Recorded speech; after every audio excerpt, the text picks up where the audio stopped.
অতীতের স্মৃতি হয় নাই কখনো ইতি, এই তো দুনিয়ার নীতি। কবি নজরুল ছিল বাংলার মূল, ফুটন্ত ছিল এক পদ্ম ফুল। তার এই জায়গায় হয়েছিল জন্ম, বাইরে তার বিনোদন ছিল কর্ম। অনেক কবিতা দিছে লেখিয়া কবি সাহিত্যিকরা এখনো করে দেখিয়া। এইটা তার ওই যে বাড়ির গলি, এটা তার বাড়ির গলি। আমি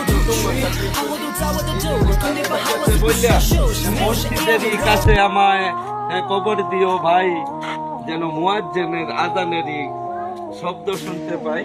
এই যে তার কবর, তোমরা তো জানো খবর। এই যে পাঠাগার বলে এইভাবে রে ভাই, নজরুল কবির স্মৃতি সারা বাংলায় চলে। এখানে অনেক ভক্তরা আয়, এখানে এই যে ঘরে বানিন্দাতে নামাজ পড়ে বানায়। আমি দারোগা সবের এটা জমিন, কারণ দারোগা করতো কর্ম। হ্যাঁ, ইসলাম ছিল ধর্ম, বুঝছে কবি নজরুলের মর্ম। ও কবিরে করতো আদর, হ্যাঁ বুঝছে এটা কদর। এই যে দেখো এখানে ওই যে কত সুন্দর পালা, জায়গাটা খুব ভালো। এই যে নজরুলের স্মৃতি সুন্দর দিতে লেখিয়া, ভাই বোনেরা তোমরা তো চিন্তা দেখিয়া, কারণ যাতে চিনে যাতে রে কথাটা কিন্তু সত্য। এই কারণে তোমার আমি দিতেছি তথ্য।